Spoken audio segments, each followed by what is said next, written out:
So, early pod this week. We've got some good bits, some pieces. We've got to talk about probably the big teams, really. Arsenal. How many games has he got? He's on the edge, feels like.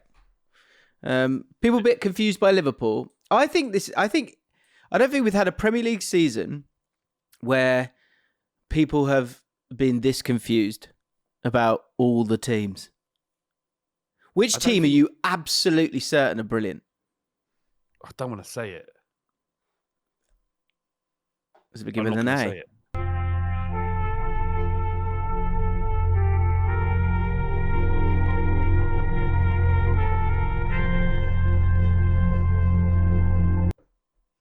I don't know.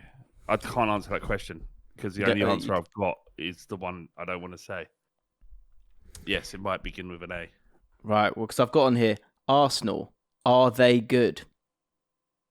Simple question. We can discuss that if you'd like. I'd love to discuss that, but just not right at the beginning. Like sort of middling so that if any Arsenal fans do watch, they have to work for it. Sure. Is that fair? Understandable. Last week I got annoyed about Ekatike getting booked for taking his shirt off. And I was just intrigued to know... it was intriguing to find out what people think. Some people were saying... So Paul Casey, shout out to Paul Casey this week, who I know has been speaking Japanese for a long time. And he did a comment, and then I'm scrolling down, and he must have just sort of kept watching, and he's made another comment on the same issue. So it's not something I see a lot of, if I'm honest. But both of enough quality for me to go, yeah, I'll have that one. And then I'll go, yeah, I'll have that one as well. And they were both Paul Casey's. Well done, Paul. 2 comments at different times. Yeah. Clearly in the podcast. One's like much later on. Both 5 days ago. So both in the same sitting, I think. I'd love to know if of our dry slugs, how many of you are double dippers? Or, do you save yourself for, when do you comment? Do you comment in the heat of the moment? Do you sort of gather your thoughts because I want this to be good so it might get read out? Where's everyone at? It's funny you say that because some people might be listening to the audio version of this on Spotify, and I found that the comments on Spotify, it's the spiciest place on earth. On Spotify? Very prickly. They are very prickly. That's interesting. Have you noticed this? I think I have now. Now you're saying it. I think I know why. A bit prickly. Go on. Faceless. Yes, potentially. But I think moreover, they usually in a podcast, you're separated by something, right? You're not able to comment directly in that moment. And lots of points are made over a long period of time on a podcast. But on Spotify, they're looking at the podcast. The comments options are right there as you listen. And you're able to comment when you're most triggered by whatever's being discussed. Right. Ergo, there's less balance in Spotify comments. Do you think as well that with Spotify, because it's still it's just a baby when it comes to commenting, that you've got to really want it. You've got to really have either an axe to grind or some love to give, and love you can keep within, can't you? It's nice to hold that glow, but when it's angry, you want to just get the poison out. Get it out. Yeah. Paul, the big questions. Matt Bradbury says the big question, Paul, is was it in the same poo? How many? I reckon there's about 10% of our audience that watch us mid poo. What? I don't feel comfortable. If I'm going for a poop, I don't want other people's faces. Someone's listening or watching to this right now, and they've probably just before I've said it, they've gone, and then. Here, this could be a new bit, right? Do you know what is like? What's a weird love pang? Right, ready? Do you know what a love pang is? I think I could guess, but go on. A love pang is when. So I'll send my beloved wife of 8 years anniversary this week. Yeah. Close up. That's a love pang. That's a love pang. Yeah, love wang. That is the the love pang is if sometimes you get like a feeling or you remember something and you get you're like got a little love pang there, and I'll send fam a little message when I get a love pang. Often we've got a code. Who I want to know about that code. Who pangs the most? Yeah. I reckon you pang the most. Yeah, I'm quite a feeling-based person, aren't I? It would seem. Yeah. So yeah, I probably do pang. I pang regularly, and but yeah, do you know what? A very strange thing, love pang I have with my son is when you got to take him to go to the toilet. Now normally he's like buzzing about, looking around, right? He's doing all sorts, but when he then goes to strain, he gives you this like not death stare. It's not fair. It's just intense, like, and you get to look at him in all his, not all his glory, but like you get to look at him for a long period of time, and he's looking at you for a long period of time. So you get this bizarre, like, you get the love pang of like, oh my God, I love you so much, but this isn't the doing. Yeah, this isn't the ideal moment.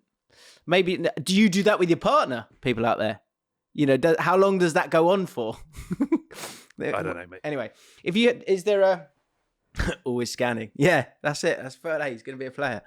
He went to football training this morning, and my parents came back and they said, my mum came through the door and she went, he liked it. I was like, yeah, oh, yeah, wearing his QPR kit. So like this, people won't know about this, but I stayed over at James's house when we were doing some work for, I can't remember, Sport Bible. Yeah, and so he was going to football training, and James wanted him to wear, for obvious reasons, a QPR shirt. However, James's wife wants him to fit in, so he doesn't want to feel awkward when he goes to the football training. Yeah, and they have already agreed kit that all the kids would wear, so they all feel like they belong to the same team. James, one of us is white, one of us is an ethnic minority. You guess which one's which. See, I'm desperate. I feel free. I want to be different. Poor Stacey. She's thinking, look, just let the kid fit in. Oh, I see. I don't know where you was going with that. You get nervous there. You get nervous. Yeah, just let the kid. Yeah, a little bit. Yeah, but then you're talking about your own family, so you can say what you like. I think it's safe. You can pretty much say what you like, I think. Yeah, but I love the fact that James said no. The boys got to wear his kit.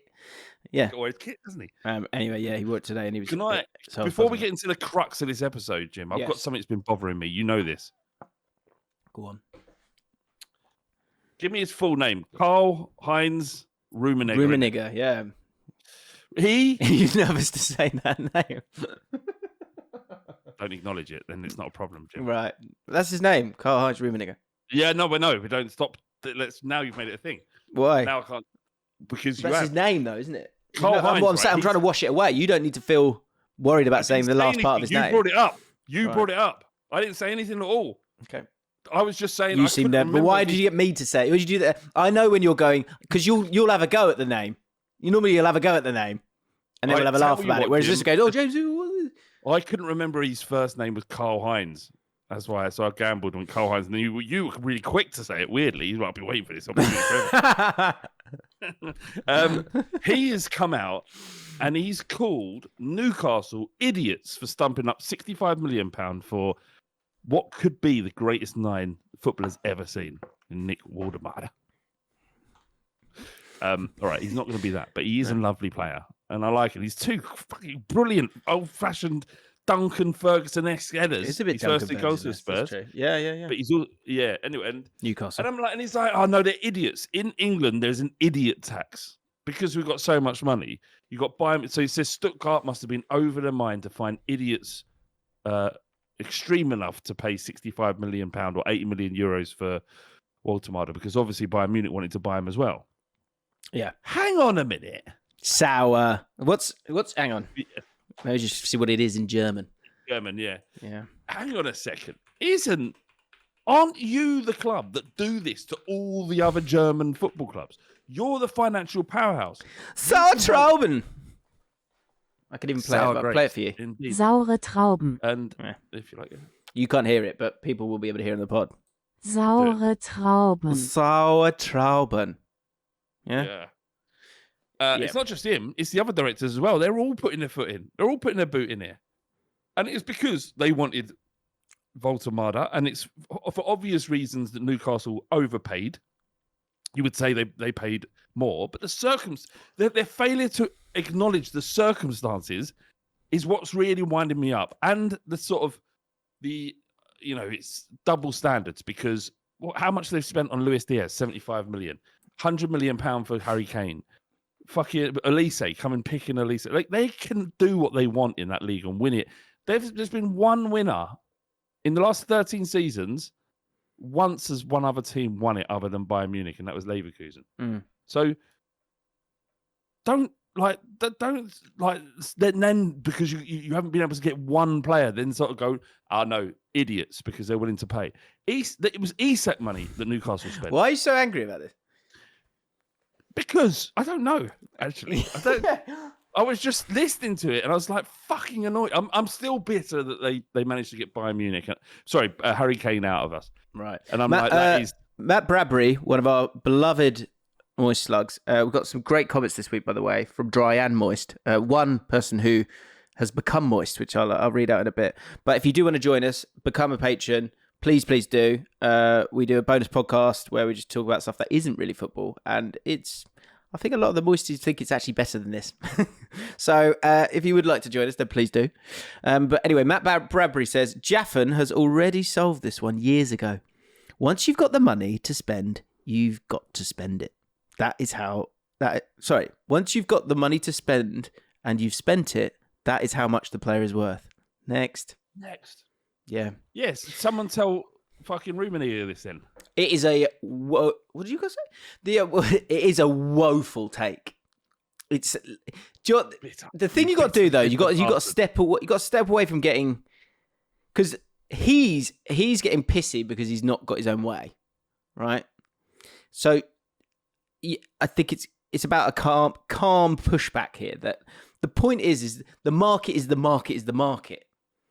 And as you said, the money that they've been able to spend and the money that Stuttgart have taken and asked for is based on the very clear knowledge that you've just made a load of money on Isak.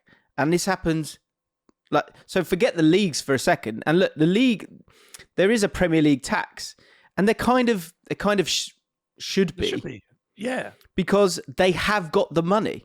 And that's how negotiations work. Like if you're negotiating with, like in YouTube, like if you've got certain brands, you could kind of go, well, no, I know you've not got much money. You're a startup, blah blah blah, whatever, or you're a charity or whatever it might be. But when it's like a bigger brand, you go, well, I should be able to kind of be a bit punchy here, and that's exactly the same. Yeah. The same goes. The one I always think of is Middlesbrough sold. I think they sold like Jed Spence, and they sold a couple of other players for like big money a couple of seasons ago. I think when Chris Wilder was the manager, and so they were then looking for players that would come to the Championship, and all the other teams were kind of holding them to ransom a little bit because they've got money. So yeah, it's just everyone should be kind of paying a bit more, and it's about like the pain percentage, I think. Like, yeah, the fact that you've got this, the fact you've got that amount of money to be able to spend means that you can spend that money, which means that's how much he's worth to you. The end. Can I just ask, is there an option to buy a Nicholas Jackson deal to Bayern Munich from Chelsea? Say that again. Is there an option to buy? I think so. Yes, I would think so as well, right? Right. So there's a couple of things I want to pick apart in terms of this deal. There is an option to buy it, which is worth 70.5 million euros for Nicholas Jackson. Right, yeah, that's really good. Pounds, yeah, right? Who's better? Which is, you would on paper would have to say Nicholas Jackson because he scored goals in the Premier League, but we all know he isn't, right? Mm. We all know he's a bit rubbish. But Bayern Munich have agreed to do it. Secondly, they have paid a loan fee to Chelsea of 14.3 million, which is about about a quarter, more or less, of what Voltemada has cost Newcastle. So what are you even talking about? I did actually find it funny, though, when one of the directors... And is the 40 million... Sorry, is the 40 million, is that aside or as part of... Like, if you have to pay whatever that number was, you said, was it 70 something? Yeah, so is that 14 on top of the 70? No, typically the loan... the loan fee comes off of the option to buy. Right. Got you. Typically. Makes sense. Yeah. So we're in a situation where it doesn't really make much sense. They're just bitter that they haven't been able to. And what more do you need to win the league? You've got possibly the best striker in the world already. You've got Elise, who's an unbelievable talent. You've got your team is so much. You bought Paulinho for close to £60 million and didn't even play him. What are you on about? Yeah, anyway, I don't know why I'm angry about it. I don't know why I'm angry about it. I just it's very sour. It's sour Trauben. It's really sour. It's really sour. It's really unnecessary as well. Like move on. Shut up! It happened like 2 weeks ago, you dickhead. And also 3 weeks ago. And also, James, isn't this good? This is brilliant for German football and brilliant for Stuttgart. They are funding your league.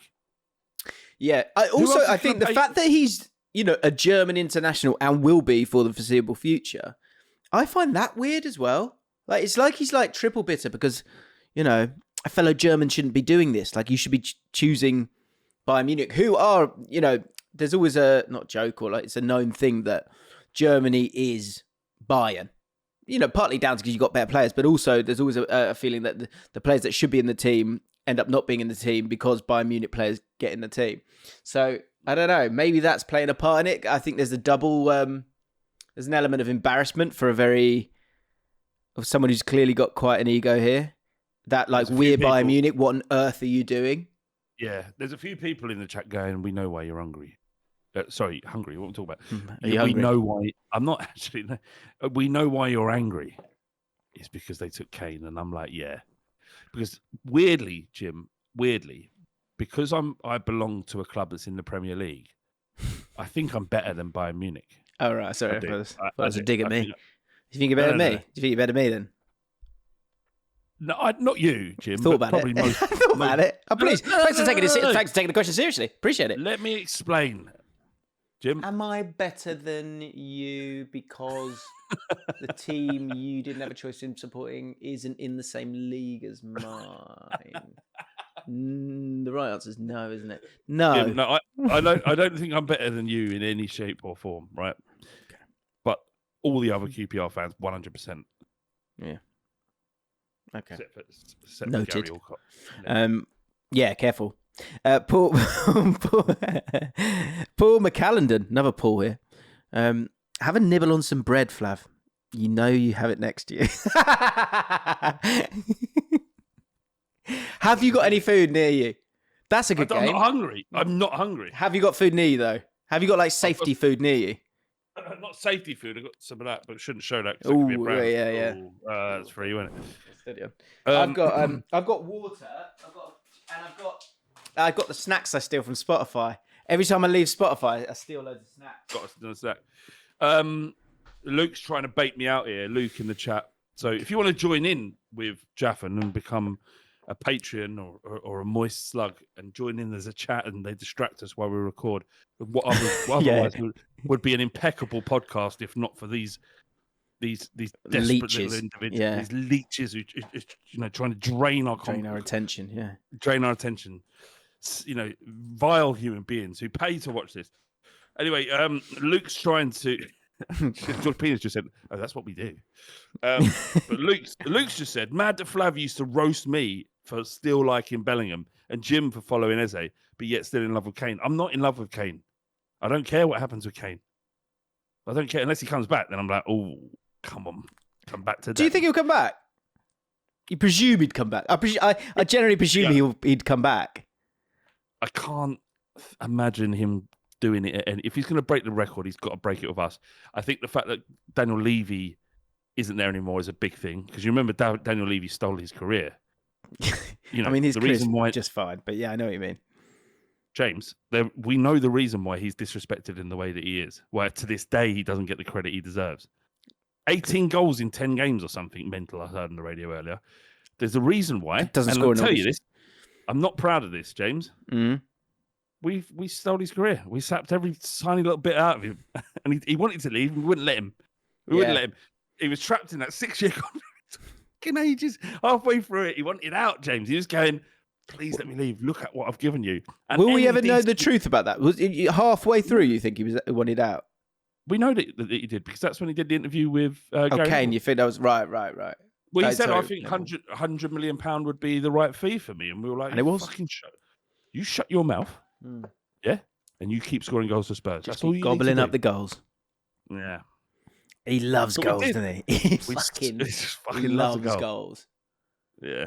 Like, like there was a bit of a dig on Shearer from Keane, so he was a bit nasty as a player. Yeah, I don't think Kane's a bit cheeky, isn't he? He's a bit sly. Yeah, he loves drawing a foul. He loves drawing a foul, but he's never distracted from his main aim. He's just chewing on some lovely goals. Oh, just chomping on goals, just eating them. What just gave me the goal? He loves it. Maybe that's why I wanted to go to Bayern. Maybe that was it. It's about career goals. It's not about Premier League goals. And he just loves. He loves. Is there a footballer who loves something more than Harry Kane loves goals? Because Harry Kane is just never. He is not satiated. He is never, ever, ever, ever satiated. Goals are pop chips to him. He's just like whacking them in his mouth. He cannot get away from the crunch. I'm trying to think. Everything I came up with in my brain was stuff I can't really say. So I thought Lampard loved the shot. Loved the shot, didn't he? Yeah, I was listening. Yeah, maybe. Who loves a tackle? People don't be allowed to tackle anymore. Well, Paulinho. We say Paulinho. Richard Dunn loved a header. Gobble up a little header. What's his name? Pope loves a corner. Can't keep away from him. Anyway, just on the Patreon thing quickly, because this made me laugh. Shan Bahangel said 7 8 years to 8 years as a proud dry slug until last night when I dreamt that I was filling in the Jaffin Patreon form. Not lifting the championship trophy for my beloved Cov, not climbing Everest, just ticking boxes online. It's the driest dream ever, and maybe a damning indictment of a life slowly being consumed by screens and AI slop. But it worked. I've finally gone moisty. Moral of the story, Inception is the way to the dry slugs. Good. It isn't. It's never too late, everybody. If you like the idea of giving us money, just go ahead with it. What this screams to me is the irony of having the driest dream ever related to being a moist slug, right?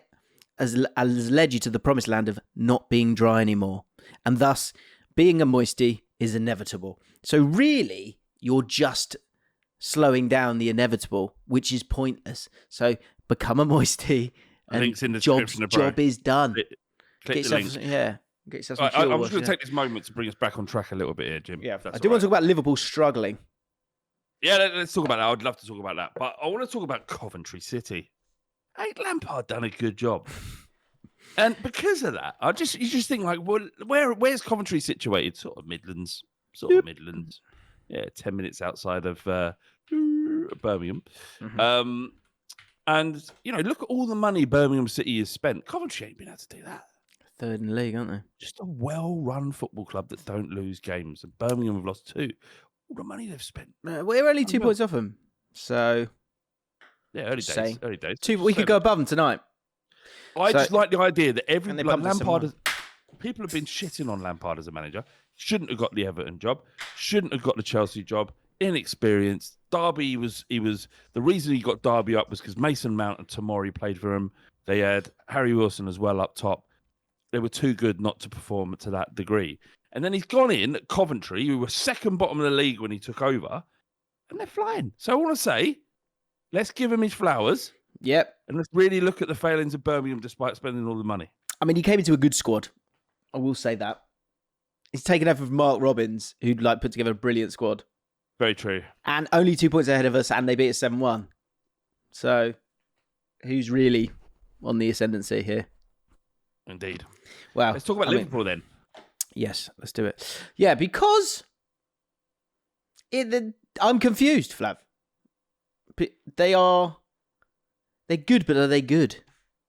Because back-to-back defeats, Chelsea at the weekend.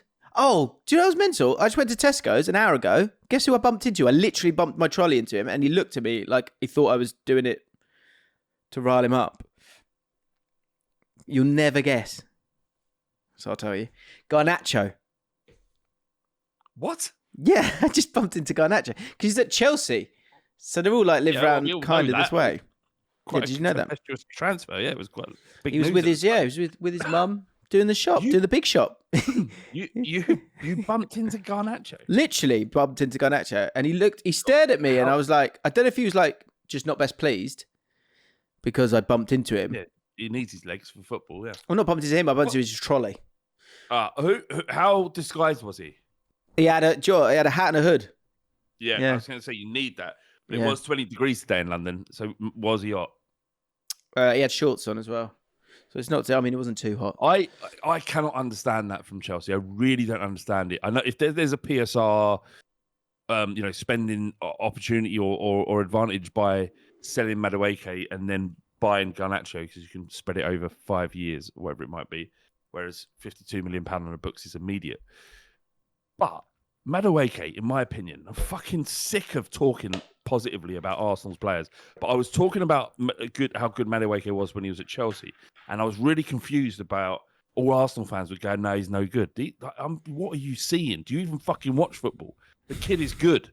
Yeah, really good. There's close to protests about this signing. It was pathetic. This kid is mustard. And he is, and he will have twice the career of Garnacho. So how they sold him and brought in, and I appreciate they played on typically on different wings, but it did feel like a light for light replacement. And for me, Madueke is twice as good. That's interesting. I think I chatted to Cabs yesterday with the Spotify pod, and I think we didn't totally drill down on it, but I definitely think there's something in. Well, I mean, this sounds obvious, but like the second season of a player, like the first season, everyone's deciding if you're rubbish or not. And you kind of almost just need to get through that first performance or first season. And in that second season, when you feel, you got the rhythm of the league, you got the understanding of the pace of the league, the physicality of the league, where you live, how long your big shop takes, all those things. When you've done all those things in the second year, like Nicholas Madsen, who on this podcast, I don't think I said his name. I might have said his name. I think it's one of the first times I've gone out and gone like, this lad is rubbish. Last year on the pod, because he was awful for us, right? He's really, really, really found his feet for us, and I feel like that can often be the case for so many players, like Calafiori, for example. Like there's probably the other things at play, but like moving to a new, like we forget about all those other things. And with Chelsea, you've just got to a place of rhythm, I would say, with a group there. And then you've just brought in two new wingers and got rid of one. Like, you sort of kind of lost some of that by changing that in what is a really quite key area of the pitch. Like, I really like Pedro Neto, but like you're going to have to change it about at different times. So I think it's one where like Garnacho probably will come good. I'm guessing. I don't like, who knows, right? Gittins as well is obviously very talented, but like it's going to take them a year. So you've actually kind of gone.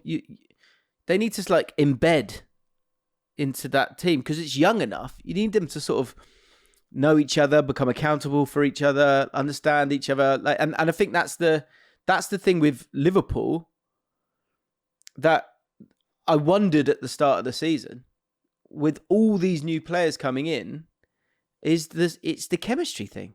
It's so clearly a thing for me. And did Arne Slot not feel like did he want to change the way they played? I don't know the answers to these because I was speaking to our mutual friend Dan Cook. I do a podcast with him called Football Between the Lines. So many great podcasts to enjoy, isn't there? Yeah, it's almost too many, Jim. But we've all got to make hay while the sun shines. Stop now. All right, enough podcasts there, no more. But yeah, we were talking about this, and he was ecstatic the fact that Palace. You talked about teams are they good, and who is fundamentally good. Palace are fundamentally good at the moment. But I was asking him to try and break down what was going wrong with Liverpool. Like, what was it? Why did you find it so easy to get at them defensively? Whereas last season, they were pretty imperious for large parts of it. they were almost criticised to some degree of being solid and a functional Liverpool side. The early season Liverpool were picking up wins, by 1 or 2 goal margins and putting them in an incredible position to win the league by being functional. And I also called Chris Pajak to try and find out what was going on. I do that. If there's anyone you need to call to find out what's going on at Liverpool, he will give you Chris a nutshell in 5 minutes. It's beautiful. Yeah. But this was a couple of weeks back, to be fair. So he'd been on holidays. He didn't give me a great deal. But the fact is that it's hard to pin down why they're not firing. Now, some Liverpool fans will go out there and go, hang on a second. We won 5 games on the bounce. Was it 5 games? 4 games? 5 games on the bounce. Who, Liverpool? Late goals. Yeah. Late goals. It was 5, yeah. And, things are going well. Late goals are a sign of champions. Saure Trauben. Good. Did you just press that button then? Yeah. I didn't think you'd hear it, so I was trying to just sneak it in there. I did hear it. Sorry, I think 5 wins in the browser. I've totally derailed you there. My bad. Yeah, you have. Sorry, mate. Why am I apologising? You derailed me. Where was I? You asked Chris Pajak what's going on. No. So the discussion was being had that is this Liverpool side good at the moment, or is their position at the top of the league a false one? And the way we kind of come to the conclusion was we looked at the expected points table that we discussed last week. Yep. And they should be 8th based on expected points, which doesn't, and I don't want this to be true because Spurs should be something like 13th. But there were Liverpool fans kicking back a little bit at us at that conversation, saying, we're winning games. Don't you worry about it. But there's something not right. And my question is, and I'd love Liverpool fans to answer this. It's not. I just don't know the answer, and I want to get to it. Is it Arne Slot changing the way Liverpool play to make them more exciting? Brought in really lovely players like Florian Wirtz. I know he started horrendously, and it's become a story, and the pressure will continue to grow on around him. But you have to get that right if you spent that kind of money. But you put in Isak, Ekitike, who started brilliantly. Chiesa's having a role that we thought he'd probably be dismissed, and he's becoming an important. So second season, exactly. And you got the best 6 in the league in Gravenberch. People might argue, or you might say that there's another club in North London that might have that. But Bentancur, not him. Yeah. So I just want to know what's going on, because right now they're not good. Right now they are underperforming. And that level of expenditure, regardless of how much you're recouped, that's not how the narrative is spun in football media. It's how much do you spend. It just means that you'd expect more. And maybe they will come good. The odds for the champions, them winning it, haven't changed. They're still favourites. So even though they got beat by Galatasaray last night. They expect more. I think that is part of it. Like when you spend that kind of money, you go, all right, instant results, off you go, boys. And that's what I've been saying. Like it will take a minute. This season, it is trickier. A few thoughts. Right, one, the expected points thing. One thing I would chuck out there, right? Liverpool, and I'm not saying this is right or wrong, but I'm saying it maybe it's a crack in the expected points table. Is if you get a couple of goals up, you then maybe chill out a bit in a game.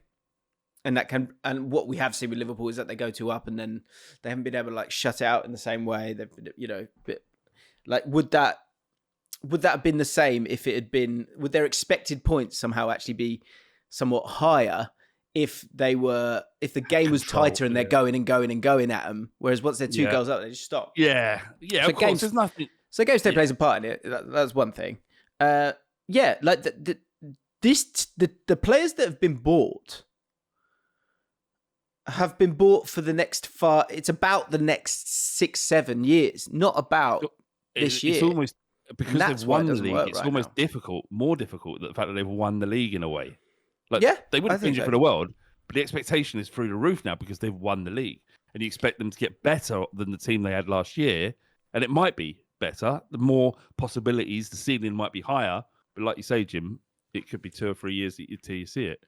I think that also like the balance thing is somewhat of an issue because this team's not going to be Salah's team in 2 years' time. It's going to be Wirtz's team. I know he's had a difficult start, but yeah, I was watching the positions he was getting. His movement is really clever. The only thing he maybe does a little bit too much is he comes a little bit too close to the ball at times, but that can actually be beneficial if you get it right. And he technically generally does get it right. In the Galatasaray game, it was a bad game, but if I was interested because we're inevitably going to do a video on Wirtz and like, you know, why is he struggling a bit? So I started to like do a bit of digging. And I looked at all of his passes, and he gets into lovely positions, gets the ball, affects the sort of speed of the game a little bit, gets the defense sort of nervous, and it does affect the game. But I think I watched about 25 passes from his game against Galatasaray, and I think he gave the ball away once. But in about 15 of those passes, the person who he passed to, they gave the ball away. Yeah. And when he got the ball in certain central areas instead of wide areas, I think one of the times he gave the ball away, or a couple of times, he was quite far out wide. When he got the ball in those kind of central areas, and they played it to him at the right time, he affected the game. It was really neat. There's one bit where he got it before Ekitike, played it to Ekitike, got it back off him. Salah it's Frimpong had gone. And Wirtz played this beautiful pass. And the other passes that he was giving the ball away, they were actually good passes and difficult passes. James, you need to release this video now, not in a week. I'm thinking about it. I should do this video. Release it now. Okay. Do you know what? The Liverpool fans need to hear this. They need to hear someone saying this. I'm not saying play the game here, Jim, but play the fucking game. This is exactly what you need to do. We'll play the game. Play the game. You got to do it right. Like we've got I did a whole thing on Palace and Liverpool. I watched that whole game. We've got this, like with the Premier League, we've got this tactical cam now, and it's so good, so useful. And anyway, but I sort of smashed through a video which could have put on in the shed, but we wanted to like really, really edit it and make the point. So we decide that's a decision we've made as a team recently. Is that it's not about being first, it's about like being of a high level. So we'll do that. But yeah, to give away that video a little bit, the problem is not Wirtz. The problem's not Wirtz for me. It's Liverpool fans. It's Liverpool fans. Yes. It's the GA brigade, the double A, you know, it's the price tag, like it's all those things. He is a little bit, he's thinking maybe a little bit too much at times, and other players are not always on his wavelength, and that I don't think he's really, really, really been given the keys just yet. But it's so good that you're doing this, Jim, right? This is why you have the respect within the industry that you do have, and people like you really understand the game. Because I had lunch with my dad earlier, and he went, "Good creator in his own right." Yeah, just ain't good enough, is he, girl? I mean, what do you mean, Dad? Oh, ain't got it. Anyone can play in the German league. Anyone, and that was the sum total of why he won't make it in the Premier League. So there you go. Yeah, man. I think wait, but like the only thing is, you know, if a player sort of crumbles in these scenarios, but also it's about getting players in the positions they want to be and then having the players around him once he gets it. And that's the same for a lot of these teams. And the ones that do it the quickest will be the most successful. The problem you've got with Liverpool, there's too many of them.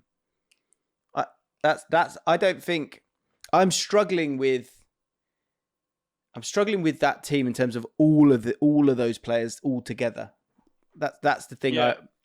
When I'm watching them, it doesn't feel like it has that flow. And I think not made a mistake, but I do think it's maybe hurting them a little bit selling Luis Diaz. Yeah, potentially. But you kind of have to get if they're going to outlay it, they've got to find money back, and that kind of money from Bayern Munich is insane, isn't it? Because they just pay massive inflated price, idiot tax, really, when you're selling to Bayern Munich. But the other issue, Jim, here is they have to stack their squad because everyone around them is stacking their squad. Yeah. You can make 5 subs in the Premier League now. Your club is expected, and Liverpool's expected to challenge on 4 fronts, which is impossible to do if you haven't got a big squad. So they've done the right thing. They've improved, you would say, on paper, the squad they had last season. It's just going to take a little bit more time for it to click and gel. And Arne Slot's a great manager. He'll get it right. It just isn't working right now, is all. Yeah, it's going to take. The chemistry takes time, I think, and he has been changing it quite a lot. And you've had, like Szoboszlai playing at right back or playing in midfield. He's been playing in lots of different positions, and Szoboszlai, he'll do a job there at times, but on occasion it'll also maybe backfire a touch. But there might be games where it actually is quite useful as well when you're chasing it.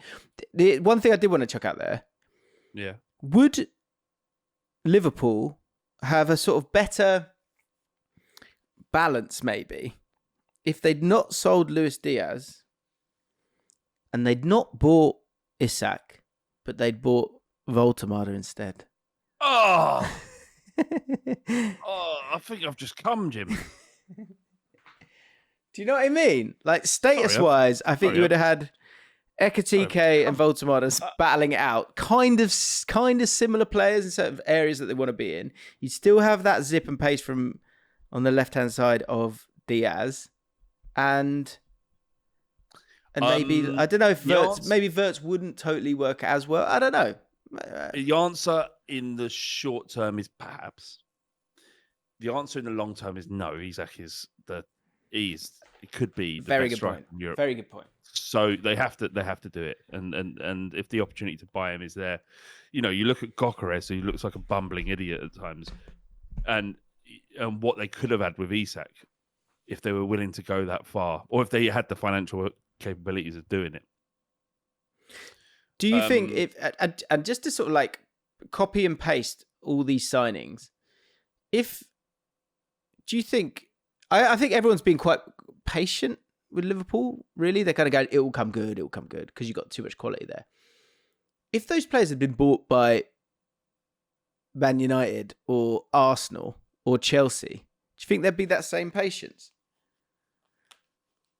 No. Do you think people would get angry quick? Desperately after. Maybe not. Patience, you would suggest comes from the fan base. Patience is what you expect from your own fan base. It's wherever scrutiny from the wider footballing community. Would it be there? Do you think? Yeah, probably not. Like, people were desperate for Gyökeres to be terrible. It's weird. It was like this hate watch, universal hate watch that everybody was involved in, and it was a beautiful moment. Like, this is like because the funny thing is, what Liverpool, like, we just had this conversation. Like they're a bit off, aren't they? You still, it's still edible. Like, they're top of the league. They are top of the league. Yeah. Well, interestingly, you've got, sorry.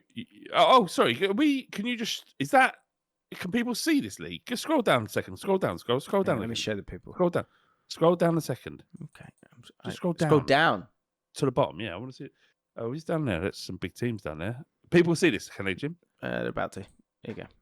All right, there's big teams down there. There's Ajax down there. Jesus Christ. Ajax down there. Monaco, good side. Mm-hmm. Athletic Club Bilbao. Yeah, fair enough. PSV. Mm-hmm. Napoli, Serie A winners. Napoli.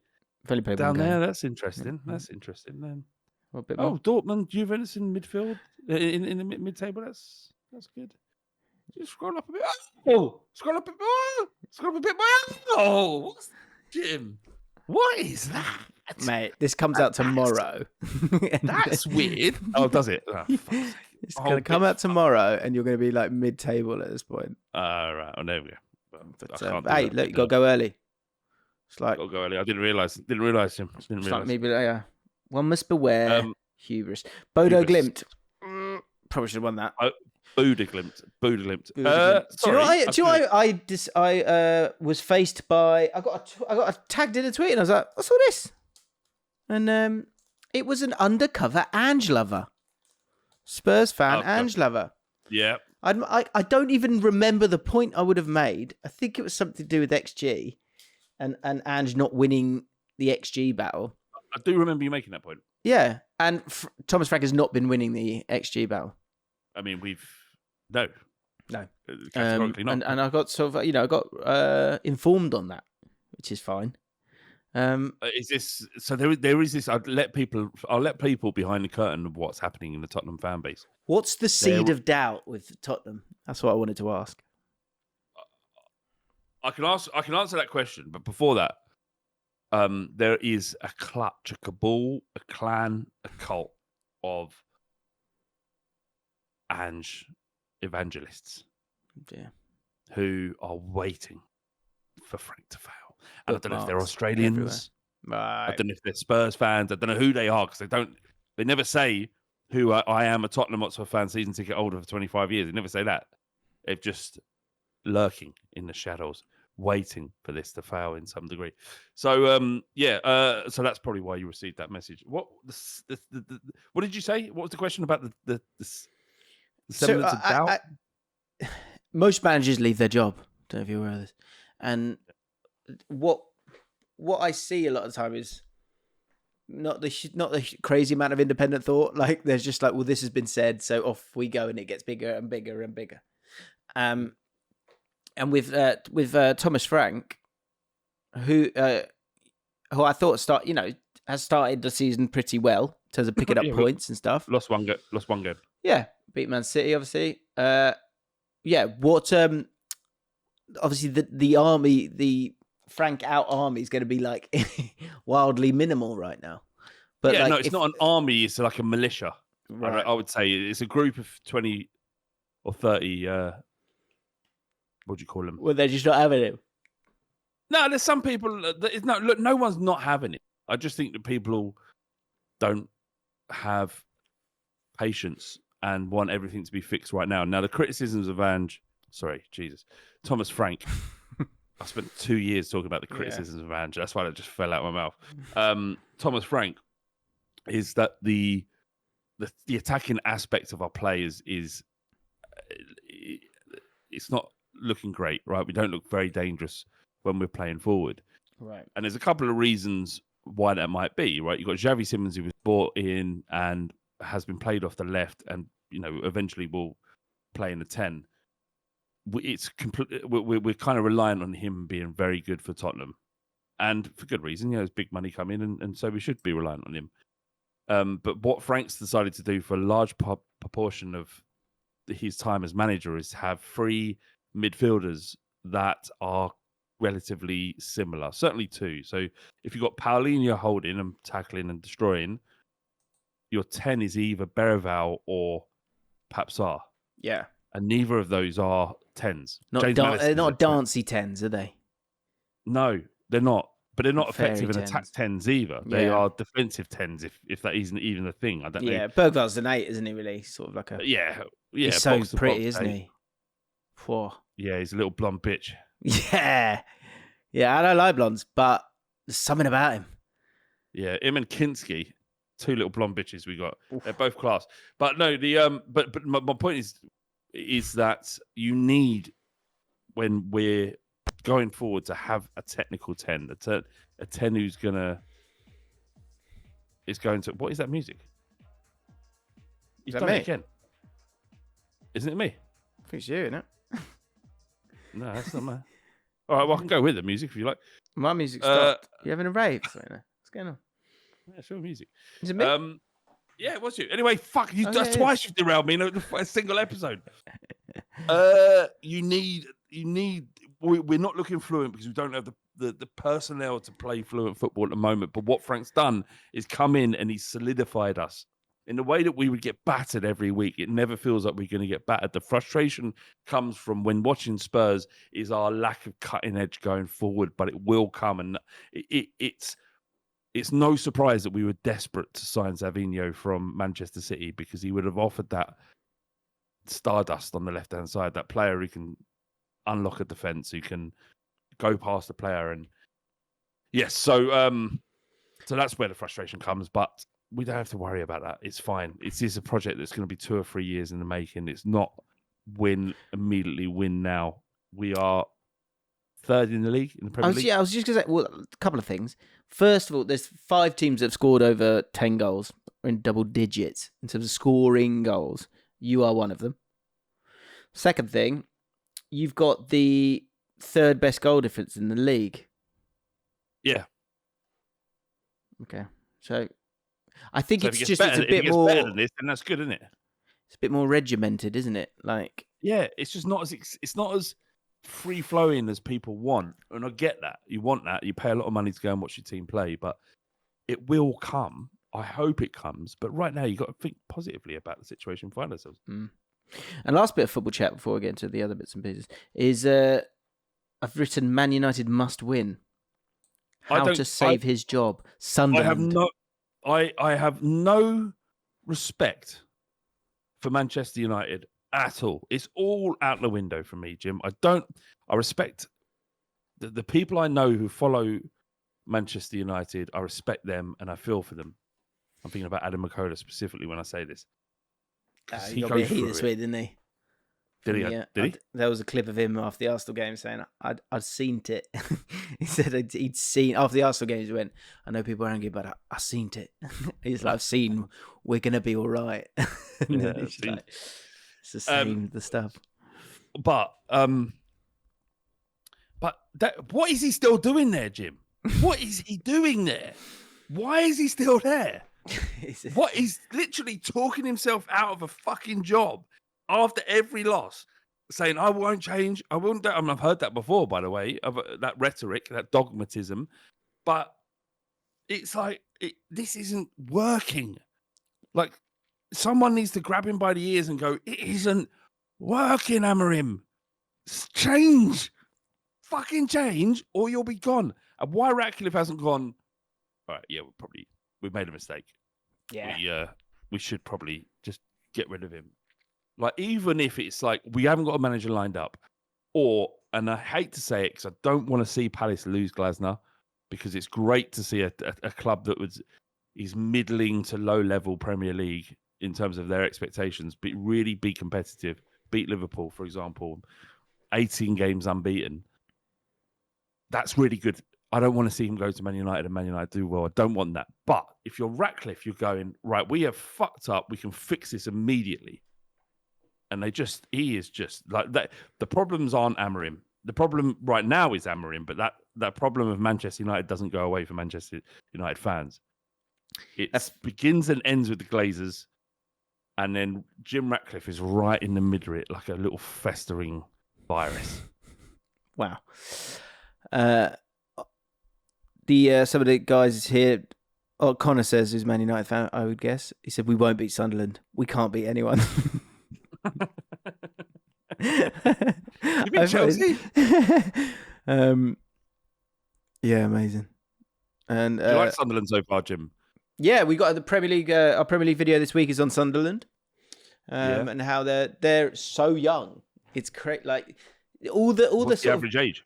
Yeah, all the sort of principles that you would think, get players in who know the league, get some experience in there, guys who've been there, done it, blah, blah, blah. Even the manager, like, no, none of that. We're going to play this way. And they've got some really good signings, and they're platforming Granit Xhaka in a way that's making him thrive.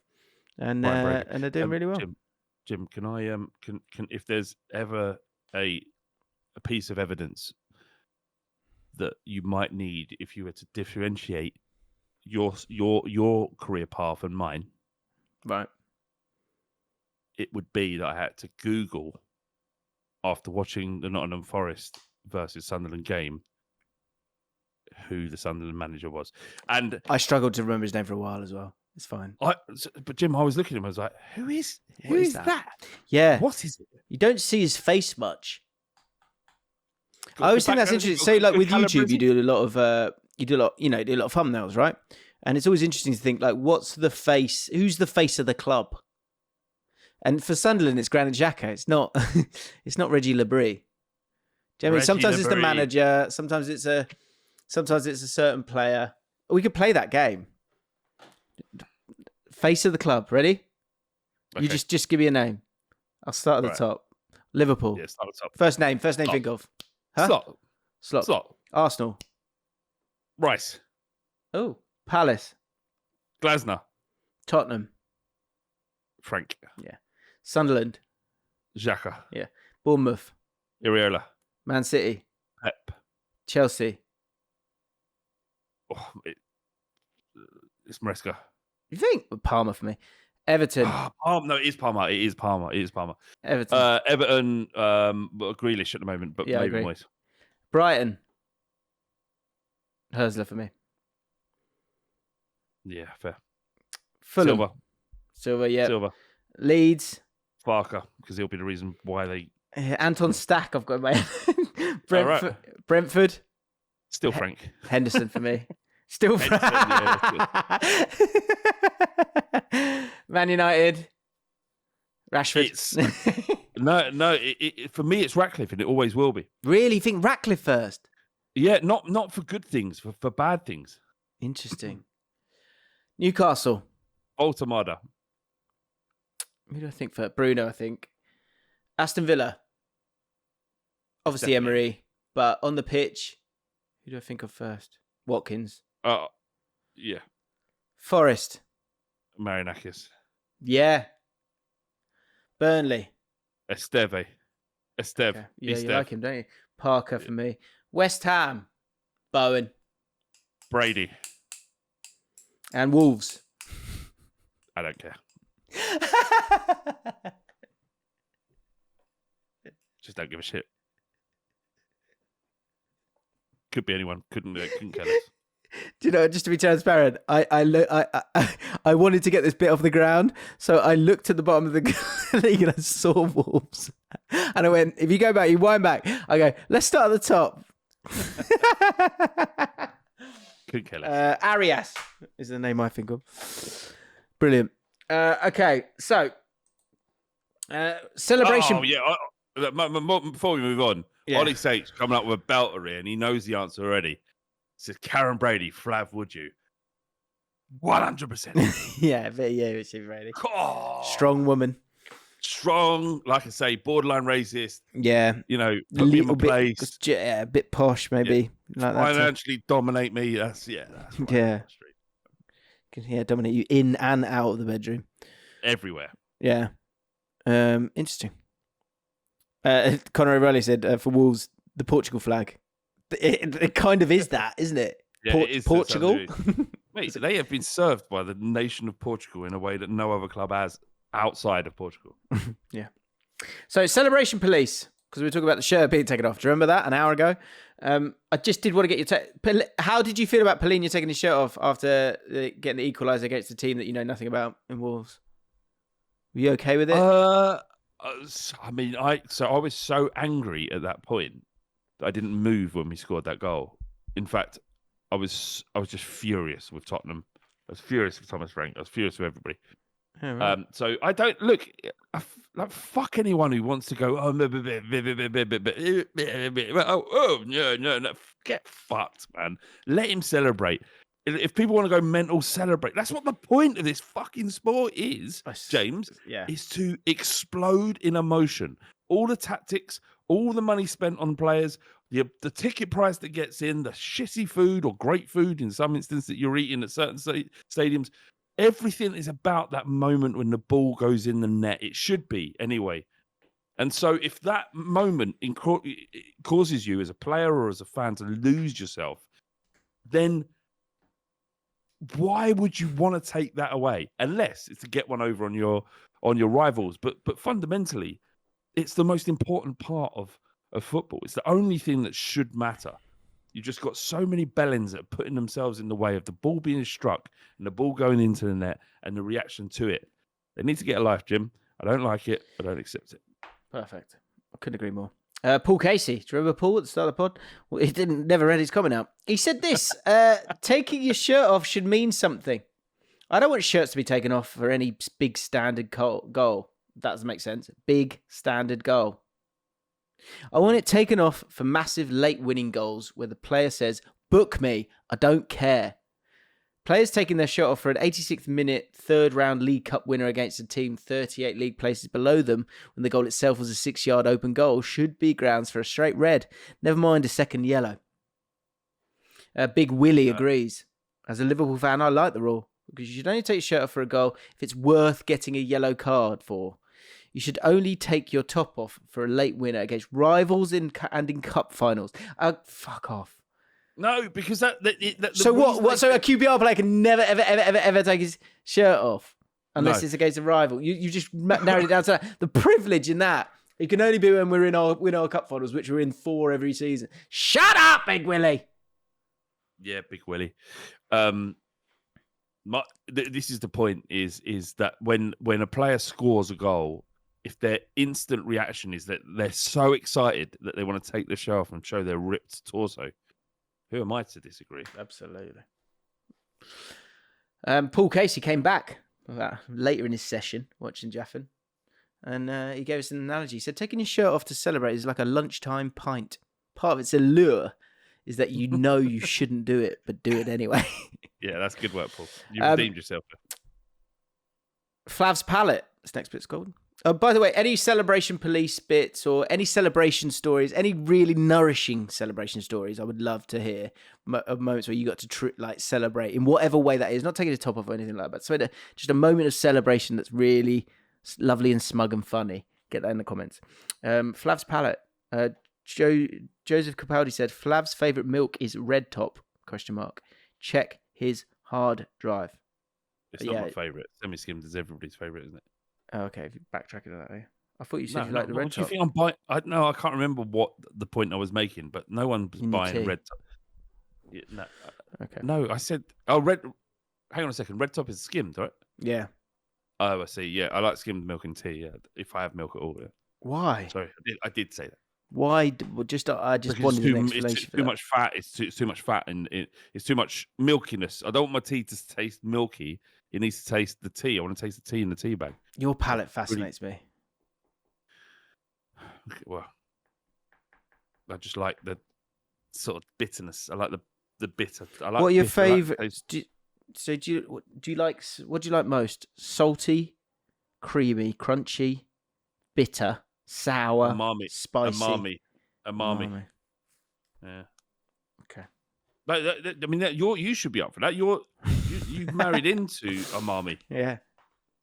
Well, that's not the basis of the entire cuisine. Is umami. That's not her name.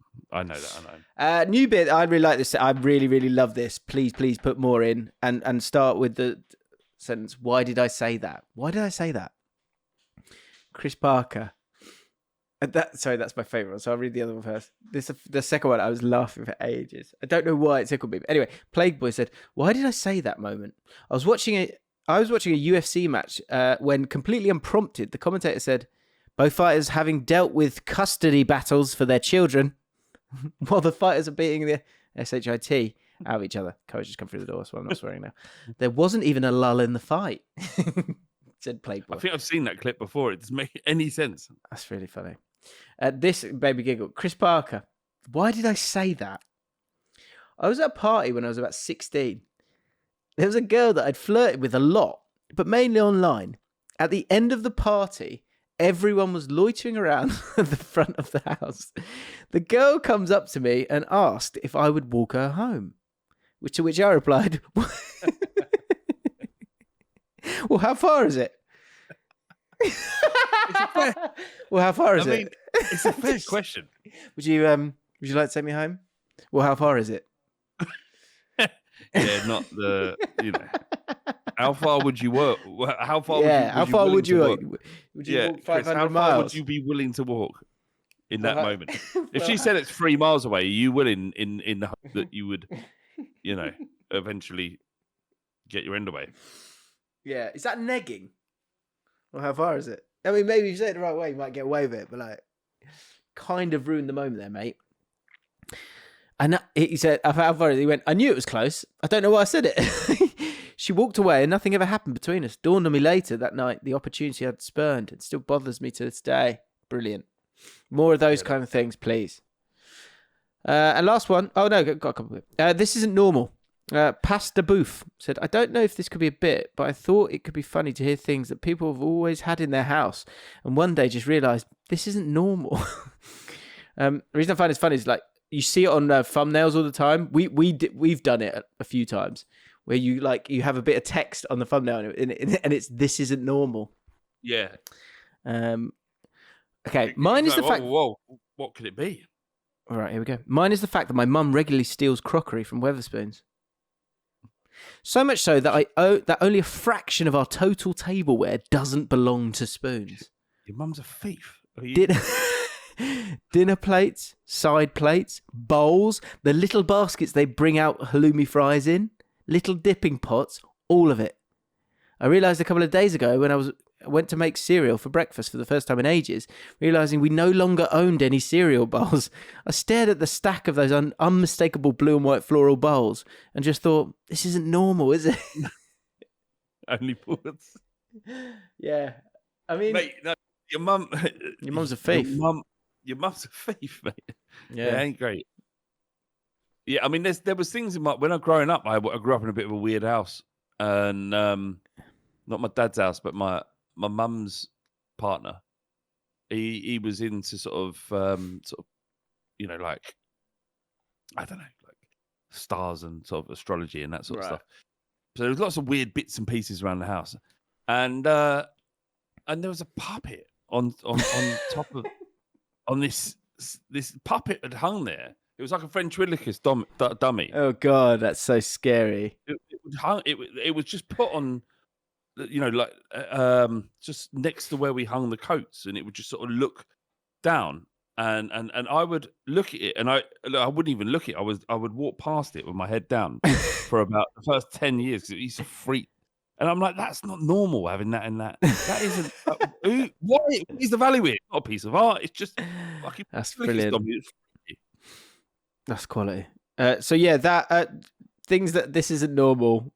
Let us know yours. If you want to provide pictures as well, my DMs are open. Like, I'd love to see this puppet. I'd love to see this picture of this puppet. I mean, I'll never be able to. You've never looked at it, have you? Okay, and last bit, the guy near me. You were talking about the guy. Oh no, there was a guy. One of our patrons who said about it. He's got these two guys who stink, and you said that they need to talk to them. And basically, go, look, you stink. You fucking stink. I found the dummy. I've literally found the dummy. You found the puppet. I found the puppet that was on. I'll send it to you. Okay. Would you want me to send it to you on the? I'm so scared. Yeah, however. Yeah, but send me a link. Yeah. All right. Oh, dear. Right now? Yeah. I tell you, we'll fit that. That'll be the last thing we'll do. I'll just read these out quickly. So the guy near me, Ash, says, "We've got to do better here." Guy near me, we go 1-0 down. We've got to do better. Drawing at half time, we've got to do better. We managed to scrape a late win. We pulled through in the end, but we've got to be better. We've got to do better. So he's got to do better, guy. And this one, oh yeah, this is Spurs. Oh, it's Ben Spanton Walker. Remember Ben Spanton Walker? Yeah, of course. Hello, mate. He said, football characters. Around my Spurs season ticket, there's a guy who leaves 5 minutes early every week. As he's leaving, he looks in the general direction of the crowd as he's going down the stairs and shouts, "Clyde!" about 4 times and puts his thumb up and disappears into the concourse. We all assume there's a Clyde somewhere, but none of us are completely sure. Interesting. And last football character, Harry. The football character chat reminded me of an older guy I sat next to for around 10 years at Goodison Park. My dad and I referred to him as "hit him." This came from the fact that we only ever heard him say around 10 words during the time we sat there, and this was loudly screaming, "Hit him," or "fucking hit him," whenever the opposition had the ball for any length of time. This would happen at least once during a game for the first 4 or 5 years. After COVID hit him became a bit more subdued, and his hit screams were reduced massively to maybe once every 3 or 4 games. This made my dad and I speculate whether something had happened to Hit Him's private life. I only ever heard him shout 2 other things at a game over 10 years. This was once during a game against Man City where he loudly exclaimed, "Manchester, wank, wank, wank," and once loudly shouted, "Fuck off Fulham," whenever we were playing Forest. As a true football character, I did not know his name or anything about him. In fact, I've never seen him at any other place than that seat at Goodison Park. As we left the ground in May, my dad said that we'd probably never see Hit Him again. A true loss. That does scare me. Like the day you got to move seats, or if there's no space for Koa. If Koa wants to watch me and my dad, I've got to figure that out. I don't really know what to do. Jim, did this come from when I was talking about the ref at Spurs? I thought we were talking about the guy. There's a guy who stinks. Oh, you spoke about someone. I can't remember. Yeah, but there was another guy called the ref at Spurs who. Wow. I've just seen. Is that you? Yeah, it could have been me, but no. That is all right. harrowing. Let's just move on to that. Yeah, that was hung up. It was that in that clothing as well, with that red hair and it would hang above the stairs. What? Not hanging, but it was just placed there, and I'm like, it's one of the most scary things. That I've is ever seen. horrific. Right, That here we was go. 10 years Ready, ago. everyone? Young Flav here. What the fuck? That is just so grim. Imagine that. Yeah, it was there. Who's making that? And imagine you're making that and you're going, and who's this for? That's for kids. Mate, it's for kids. It's for this kids. is famous. This thing was famous in the 80s when ventriloquist dummies became popular. This was like the go-to model for people to practice on. The go-to model. The hair. Grim. It's so scary. Got a sad note to end on, but there we go. Yeah. Right. I'm off to go watch QPR. Hopefully win again. Come you us? Come on, you boys. Hang on a second, boys. It's QPR versus Oxford. Oxford. Yeah. Beware Will Lancashire. I will. I'd say. Oh, and a cheeky win. And we probably go into the play.